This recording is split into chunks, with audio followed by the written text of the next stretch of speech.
From one behemoth of a motorcycle This is actually the biggest motorbike in the world. to a firefighting super soaker, this is Mega World Australia.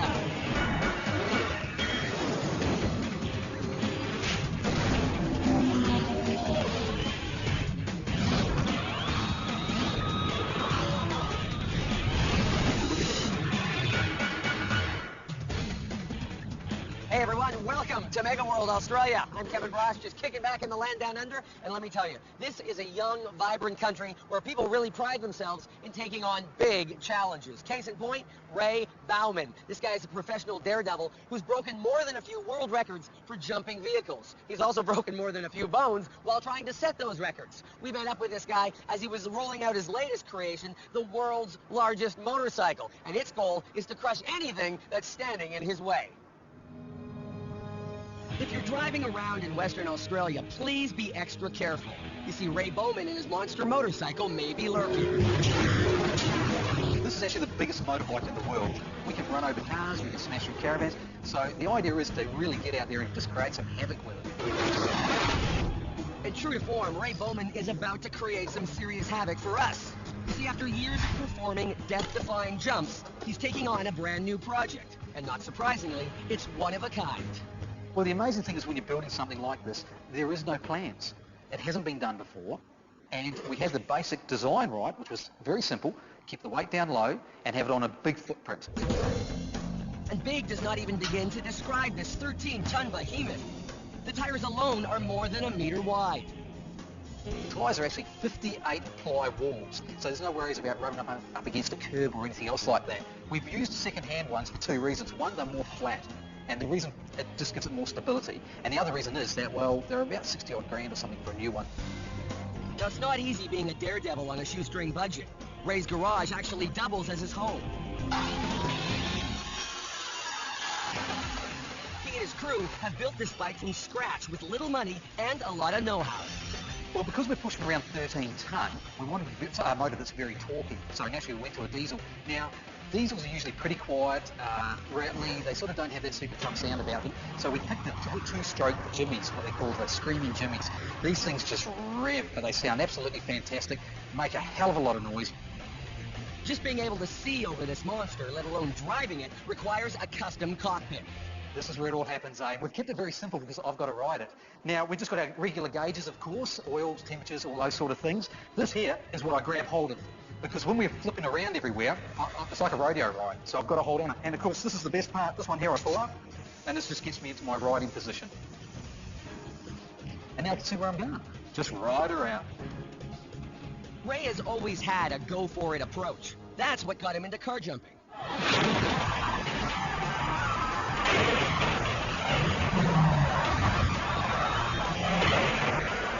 We had an opportunity to get into business, and I sat there and asked myself, is that really, out of everything you want to do in this world, is that what you want to do? And I thought, no, I want to throw a car off a ramp.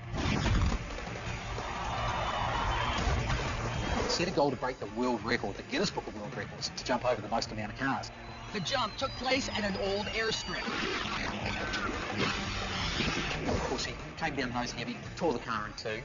We spun around a few more times and smashed on its side. And, it was one hell of a ride. It was a massive learning curve and one of the most exciting things I've ever done. I'd certainly recommend it. This was the result. What I actually did is I built myself my own little cockpit. The idea is the front can tear off, the back can tear off, you're still safe in your little cockpit, and it certainly won't truly work. Ray finally broke the world record and broke his back in the process. What happened is the car landed flat, and when the car lands flat, the wheels bottom out, but unfortunately, it just hits. And of course, once it hits, then I take all the impact, and that's when your head just about ends up in your backside. He's paid a heavy price for his aerial acrobatics. Okay, we've got plates and pins in our ankle here. We've broken straight through the tibia and fibia there. That got snapped. The rest of the things are pretty right. We've broken ribs on numerous occasions. And also, too, we broke the thoracic part of our back and the lumbar part of our back. So I'm actually on a permanent lean. And the boys in the team call us compact because we're about an inch shorter now, eh? So. Older and hopefully wiser, Ray is excited about getting to the raceway to test his latest creation. After a quick spin around the track, they just need to add a few finishing touches. What we're doing is we're putting the mounts in now for our bull bar. Because we're running through a caravan, we don't want any of the debris to come over the top and sever us or something like that. And now it's showtime. After 3 years of planning, Ray is ready to put the monster motorcycle to its first test.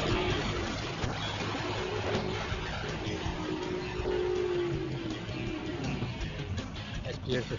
It's beautiful. Do we make a mess of it? Yeah, good. Actually, she rid up over us, so I was quite surprised. I thought she'd just keep the ground level and just mow through it, but obviously that front wheel got up a little bit off the ground. It must have just bunched it all up and then rode over it. But no, she's good. Probably one of the best looking caravans in town now, isn't it? But Ray's next crash will be a lot tougher. Crushing a car leaves little room for error. We can hit somewhere around there. We're trying not to get caught up with all the dashboard because that's quite a reinforced part with the firewall and all that sort of stuff. So we're trying to wedge ourselves through here. Yet we don't want to go too far back to the back wheel, otherwise we'll shunt that back wheel out and that sort of kick us to the side. For Ray, there is a lot more on the line this time.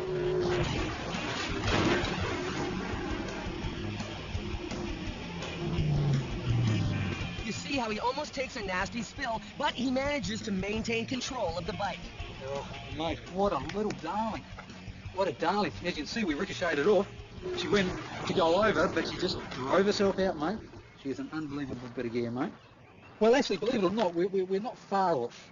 But obviously, we've got to bring it further along through because, I mean, we wanted to go through with the doors. We didn't want the side of the bike hitting this part, which is the firewall. So as you can see, our impact points are probably, we're probably about a foot off.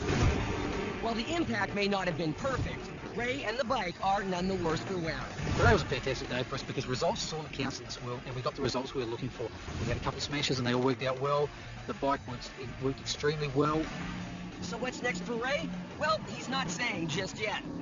And on this day at least, he's managed to get through his latest stunt in one piece.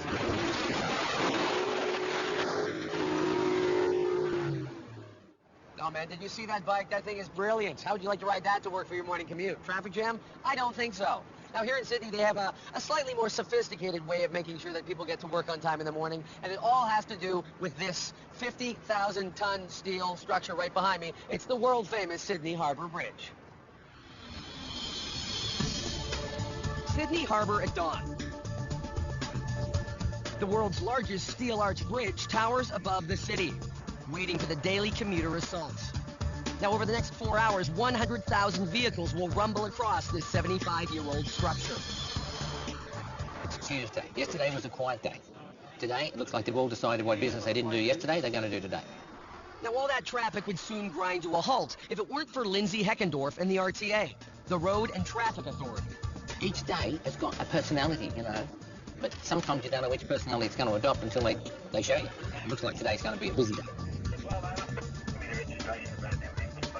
For us, the Harbour Bridge is probably the critical link in the system. It handles over 250,000 vehicles a day. Lindsay's our Senior Traffic Operations Controller who looks after the bridge, so it's his pet almost. Looking after this so-called pet means operating one of the most complex traffic management systems in the world. There's 8 lanes on the bridge. They've got 4 lanes north, 4 lanes south, and that's the way it's been all night. But every morning during rush hour, 4 city-bound lanes just isn't enough. But now we've got to take a lane off the northbound and get it ready for the rush that we know is going to come. Lindsay's solution, create more city-bound lanes by reversing the flow of traffic. Now, how can he do that, you ask? Well, the answer is at his fingertips. A dizzying array of changeable signs, mobile medians, lane lights, and more than 200 cameras. When I first started to do this job, I had to write it all down, and I had 57 points to do. And I thought, he better be paying me airline money for this, you know, it just seemed crazy. But after a while, there comes an actual, you know, push. It's like Venetian blinds. It starts off with the signs being changed, warning the public that there's a change coming up. Here, these signs, I've reversed all these signs now to tell them that they can't go up there to the Harbour Bridge. Motorized signs begin changing more than a kilometre from the bridge. Then the medians are actually moved across. It's actually one of Sydney's stranger sights. Traffic medians snaking across the road as if they had a mind of their own. Here's the median here, represented on the computer there. This is where the median's sitting now, and it's going to move to that grey line at the back there.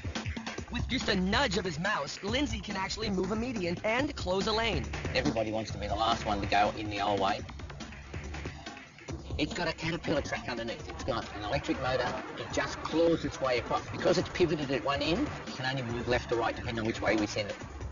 The longest medium we've got, it's got 38 segments in it, and it closes 3 lanes off, and it closes them off in about 15 seconds. Come on, slow one, move, that's the way. The mediums stop when they touch a metal plate embedded in the roadway. It's looking for a metal plate. What if it finds an aluminium can? It'll stop. You know, if it finds somebody's hubcap, it'll stop because it'll jam. Luckily, Lindsay has some on-site help. Tow truck operators like Kim Guinea patrol the bridge every morning. Sometimes, yeah, like a can might get jammed underneath it or something like that, and we come up and we look underneath it and we see it, we'll get it out and then be able to move it again. But Kim and his crew do more than just fix things. And as we're about to see, they play a key role in the lane change procedure. Now we're going to pull out these tolls here. These are what we call the folding tolls. Lindsay is just about ready to switch lane 4 in the middle of the bridge. But since this is a toll bridge, temporary folding toll booths are needed each time they reverse traffic. When they're in place, then the toll collectors can go in there and take the people's cash. We're going to call up the traffic management centre and we're going to tell them that the tolls are right, all the toll collectors are in. Okay, Wayne, we're ready to go. We're going to hop both trucks, we're going to go across lane 4 and they're going to shut it down northbound. Switching the overhead lane lights is the last step and the most critical. As the trucks move up and I can see that the lane is clear behind the truck, I will tuck in green arrows behind so we actually give the lane to the people who are coming south. Kim drives the length of the bridge to make sure each light really has changed. All goes well, until at the northern approach to the bridge. This guy knows he hasn't read the sign. Well, he's not supposed to be in the new lane yet. You've got the signs there saying no right turn. It's saying no right turn. Eh? It's left and the sign is on. Well, I've got a guy watching on camera and he said it's not. Since the lane is empty, there's no safety risk. So Kim lets him go with only a tongue lashing. But they will record his plate number. And that's it, we've done the change. A moment later, the lights really are green, and the new lane is open to traffic. It is an ongoing situation at some times of the day, so they're constantly looking at the volumes, constantly assessing which is the best arrangement to have the bridge in, and then they'll alter it accordingly. Before the morning is out, Lindsay will reverse one more lane, and then switch them all back to the original 4-4 configuration. But his day still won't be done. Then in the afternoon, we often have to repeat all that process and make it so they all can go home again. Why they don't all just come and live in the city, I don't know. They all come in and they all go back out every day. And every day, Lindsay will be here to make the drive just a little bit easier. From a mega bridge to a mega mine. When we come back, we're heading way west to dig for that most precious of metals, solid gold.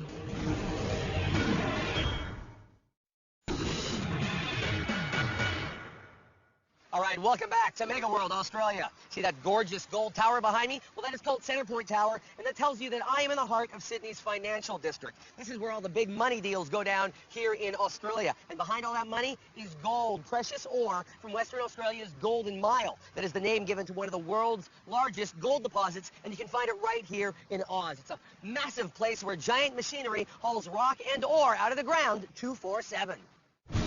It's called the Super Pit, and for good reason. It's one of the richest patches of Earth on the planet. Now, there's plenty of gold in these hills, but getting it out isn't easy. It takes pinpoint blasting, some brute strength, and technical expertise to get the job done. And it all starts with the drilling. This is one of our production drill rigs. We have a fleet of 7 of these rigs, and they basically drill the holes with the blaster and load with explosives. The holes are 165 millimetres in diameter and on average about 11 metres deep. There are 3,500 kilometers of old mining tunnels snaking through this site, so the ground could collapse at any moment. This is actually a custom designed rig that we use specifically on this site for drilling out the known void areas where the old workers are from underground. Dangerous areas require extra safety precautions for workers on foot. Basically, the guys are connected in full arrest equipment via 3-ton cable up to the top of the boom, so that if the ground does happen to open up underneath them, they're only going to drop about half a metre and we're able to rescue them. It's demanding work year-round. If it's raining, they're still working. If it's 45 degrees, they're still working. It doesn't matter what weather conditions there are, they have to come out and still do the job for 11 hours every day. Around 450 holes are drilled for each blast. They are then primed for detonation. This is basically putting the bulk explosive down the hole. Each hole takes about 200 kilograms. The material itself is a heavy ampo. It basically consists of ammonium nitrate pool, diesel oil, and a product called emulsion. Once the explosives are loaded, they add a layer of crushed rock which prevents the blast energy from escaping, directing it down to the solid rock below. This is the last stage of shot preparation before we actually set it off. Basically, we're connecting all the holes with the tie-in. And now it's just a matter of waiting for the right weather conditions. Okay, now we're about to fire the blast. We have a remote firing unit which initiates the shot down on the bench next to the blast, and this is our remote firing box.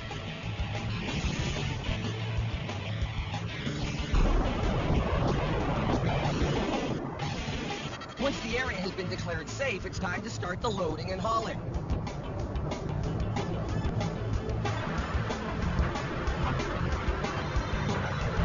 This $12 million shovel does all the heavy lifting. It's able to scoop up 50 tons per bucket. Main workhorses are these massive Cat 793 trucks. 250,000 tons of material is removed from the pit every day. And that means plenty of work for the drivers like Shelley Turner, who moved here from New Zealand to take this job. I've lived on a farm all my life, so I've been around all the big machinery, driving tractors and trucks on the farms. Yeah, it's very, very tall and very scary when you first get on them, but you get used to it after a long time, yeah. The hardest part is adjusting to the constant rocking and rolling from the heavy loads. Oh yeah, when you do get a big rock, it does shudder the trucks and that, but you're always prepared for it. Sort of just have a rattle and that wakes you up, and then you just keep going. And more than half of the truck drivers here are women. The reason why they like female drivers and why they try and promote them is because they are a lot easier on the equipment. They're not so rough on the gears and things like that. Yeah, the females drive a lot better. Only 1 out of every 6 trucks has gold in it, containing between 450 and 500 grams per load, or about the combined size of a golf ball. The others contain waste or low-grade material and are taken to dump sites. The more valuable material goes to the processing plants. We'll take the rocks from the pit, they get crushed up and put on one of these stockpiles over here. From the stockpiles, they then get fed on these conveyors. Conveyors feed the mills, and from there we add water. We grind the big rocks down to little rocks and mud. 1,200 tons of rock is ground down each hour in these huge drums. After it's been ground down, it's off to the flotation process where air bubbles are added to extract the pyrite, which contains the actual gold. This is the leach process. We add cyanide and oxygen here. It leaches the gold out of the dirt. From there, it loads on the carbon. We strip the gold off the carbon. We then send that gold over to the gold room. This off-site location processes 850,000 ounces of gold a year. And there's still plenty more to come. They estimate there's enough gold in the super pit to keep mining here until 2017. Hey, let's all get ready to board the Australian road train. No tracks, no tickets, no stations, unless you're counting gas stations. It's a train like no other is coming up next.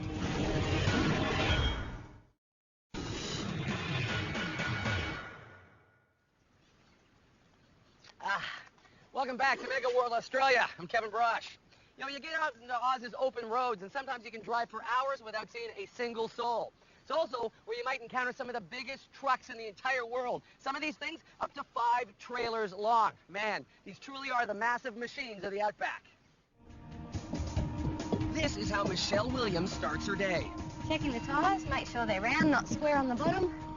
Checking the springs to make sure we haven't got one broken. Michelle has got a lot to look out for. 90 tires supporting 4 trailers, a total of 53 meters long. That's one big rig, and she wouldn't have it any other way.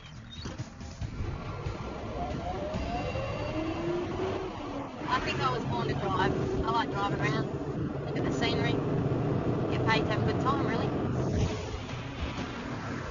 This mammoth vehicle is so big it's not even referred to as a truck. It's called a road train. There's nothing quite like rumbling down the road with 175 tons of cargo. Feel like you're doing something special, you know? It's quite an awesome thing to look behind you and see 4 trailers wiggling around back there, and you're in control of the whole lot. The Kenworth road train, the most popular long-distance hauling truck, is an icon of the rugged Australian outback. It's a big truck for a big country. These trucks are expected to pull significant amounts of everything from grain to livestock to general supplies to outback stations, mining equipment and the like. And there just simply isn't the vehicles or the population in Australia to get there. If you can imagine driving along a road that was made out of pipes all laid parallel and doing that for 1,000 kilometres. That's called corrugation. It gives you an idea of just how hard it can be on the vehicle and on the driver. This is where it all comes together, at the Kenworth plant in Melbourne, where they turn out 18 trucks a day. We build the entire truck here in Australia. We start with the cab, and the cab structure is made from steel. Our cab is then painted in our paint shop. We'll paint the cab any colour of the rainbow, really.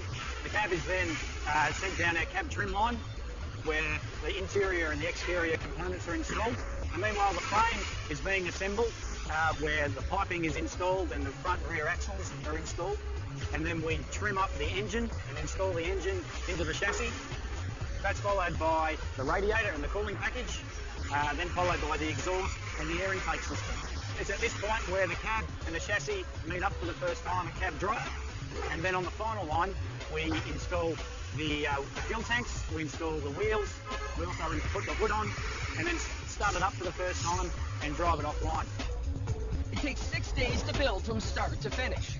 And it's not one size fits all. There are actually tens of thousands of different configurations depending on the customer's needs.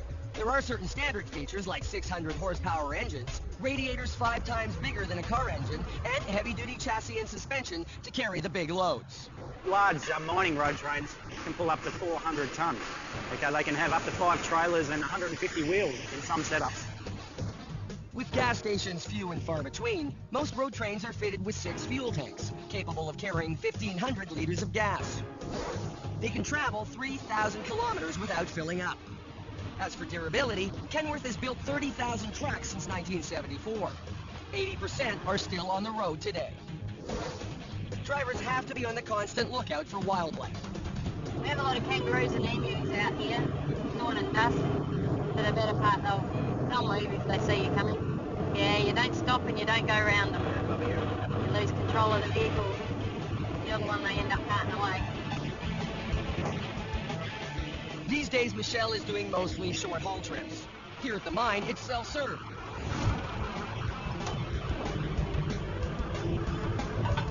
Michelle hops onto the loader and fills up her road train with ore.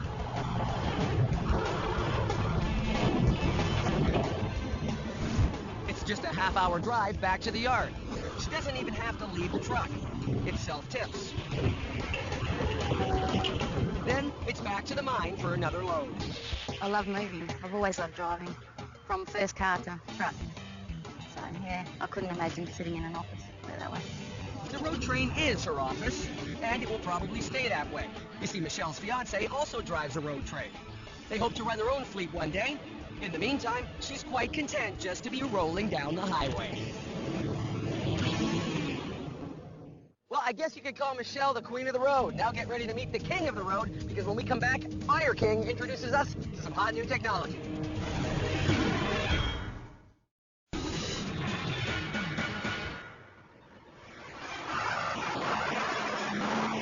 Oh man, there you go. Talk about your good timing. It's the Rural Fire Brigade off on another very important call. They're the Rural Fire Service here in New South Wales. It's one of the largest volunteer fire departments in the entire world, and for good reason. After all, Aussie bushfires can be extremely dangerous. And to find out why, well, you have to watch our next piece. It's all about the latest, greatest firefighting machine here in the land down under. Go get him, guys! This fire truck of the forest is designed to be a guardian angel. Because out here, you just never know when you'll need one.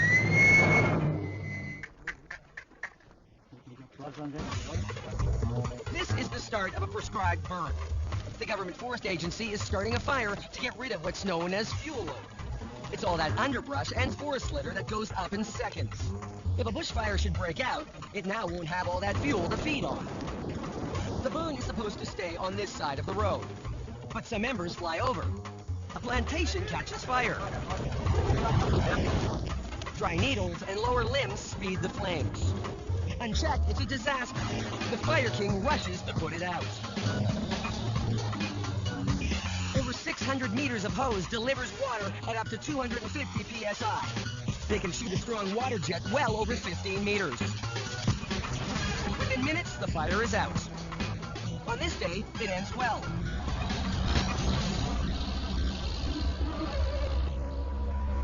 But this fire did not. The wind shifted suddenly. Flames engulfed this fire tanker truck. The 5 men sheltering inside were killed. So the designers of the Fire King tried to imagine what it was like to be trapped in a fire. You'll start seeing the cabin filled with toxic fumes and smoke from the rubber door seals, the rubber window seals, plastic on the doors. You end up in a predicament where you have to make a choice. Am I better in the vehicle where I'm choking and can't breathe, or am I better outside the vehicle where I might burn? For Fire King, staying inside was the only choice. So first, they engineered a fully enclosed underbody. It's rugged enough to deflect explosions, so it gives the truck a better chance to escape a fire. It encloses all of the underbody, protects all the electrical systems, the fuel system, the pneumatic air system for the brakes. Therefore, you're not going to immobilise your vehicle, and there's less of a chance of you being trapped. But if you are trapped, the materials in this truck won't turn against you. They resist fire and heat and do not give off toxic fumes. Consider the windows. Regular glass will soften at a few hundred degrees Celsius. This can go 600 degrees plus. We minimise the use of plastic on this truck as much as possible because, again, within a cabin environment, that can release toxic fumes under high heat. And this drill demonstrates one last set of safety features. If a fire heads for the crew head for the cabin. All they need to do is pull heat-reflective blinds and push a big red button. And everything else is taken care of. A computer brings on the air conditioning, shuts off the outside air intake, and it starts spraying water. 700 litres are always reserved just for this. And the Fire King also has a backup pump in case the main fails. So we've got these very some fail-safes, even to the point that the cabin's been designed that should you not have any water left, you can still survive within the cabin. To see if that's true, a burn test was done on the Fire King for 20 minutes.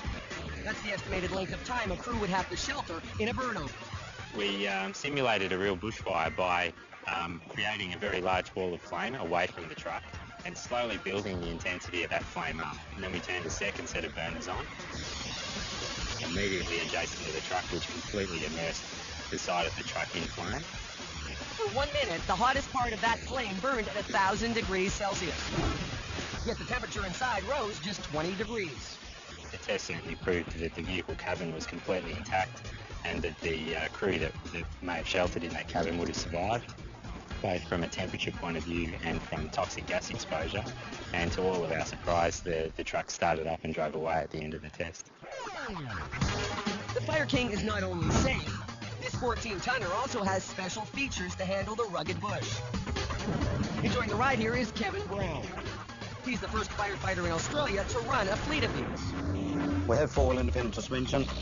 The coil springs are huge coil springs. They take all the shock load out of the driving of the vehicle off-road. The ride in the vehicle is just like a car. Around the side of the vehicle, we have central tyre inflation on the vehicle here. We can lift the tyres up and down as we travel along. That means the tyres can be deflated on the fly to get better grip. If you're a four-wheel drive enthusiast and you could get your hands on this vehicle, you would absolutely love it. Firefighters are going to be very busy in the Australian bush in the years to come because of global warming. A study by the Climate Institute concludes that by 2050, the number of days when there is a high fire risk will increase by 400%. It seems the Fire King has come along at just the right time.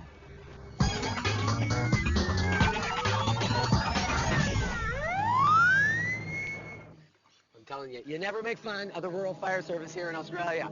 Okay, well, things are almost cleaned up here, but after the break, we're getting dirty all over again as we take a visit to Australia's biggest mega project ever. Yeah. Oh, up there. Okay. See what I mean?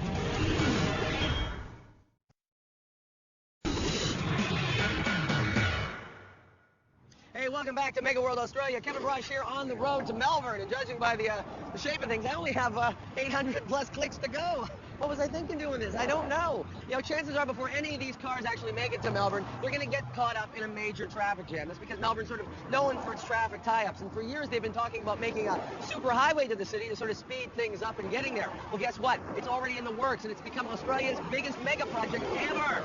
Get ready. Buckle up. It's an all-too familiar scene for Melbourne commuters. Bumper-to-bumper traffic. You can see all this traffic out here. You know, this is the sort of congestion that you get around peak hour in Melbourne, and this road is continuous 24/7. And after almost 40 years of debating and planning, relief is on the way. Finally, the government decided that the best way to deliver this project was as a toll road, so privately financed, combined all of the projects end to end for a 39-kilometre motorway. This is a true mega project, featuring 2 3-lane tunnels, 88 bridges, and 78 major interchanges. That's 30 million hours of work, combined with top-of-the-line equipment, like this 500-ton crane called Snow White. We needed a crane of the capacity that was able to erect the bridges, and we needed to have the flexibility of that crane moving from side to side. So a crane that was able to stand back and flip over 90-ton of beam onto the bridge sides. Snow White installed 1,700 of these gargantuan precast beams, which were manufactured locally and trucked to the site at a rate of 400 per week. It also helped with the 20,000 other precast components that make up the bridges. They're just putting the finishing touches on the 39-kilometre highway. Asphalting crews are laying down 4 layers of fresh blacktop. We're laying asphalt at the moment at about 100,000 tonne a month. We've laid about 900,000 tonne today, but we've still got only 300,000 tonne left to go. Before getting to this stage, a number of serious environmental hurdles had to be cleared. At the top of the list was the preservation of local wetlands. So far, they've added 500,000 plants that will help treat the runoff from the highway before it returns to nearby creeks. Traffic noise was another issue, so architects designed a series of innovative barriers, including posts with precast concrete inserts and larger 14-meter cantilevered panels. The other big element was the construction of 2 3-lane tunnels. Now, all of the smog from the vehicles will be processed through a massive concrete ventilation stack, resulting in 0 emissions. The tunnels were partially excavated by a combination of traditional drilling and blasting, but the bulk of the heavy work was done by 5 road headers. Electric-driven hydraulic machine. They've got a rotating head on them with tungsten picks. They can cut virtually any profile that you ask them to cut. The tunnels were constructed at a blistering pace. At one point in time, we had 13 activities, separate activities going on in the one drive. 6 of those required concrete.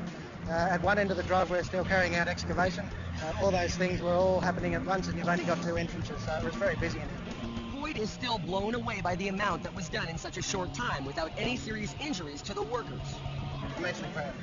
And if it all gets too much in the office, I always come down for a walk. It never ceases to amaze me. I do get a buzz out of it. And for weary traffic commuters, the new Melbourne Superhighway will soon be providing instant relief. All right, well, coming up after the break, we're leaving Australia's motorways and we're hitting the high seas to show you the biggest, baddest catamaran you'll ever see.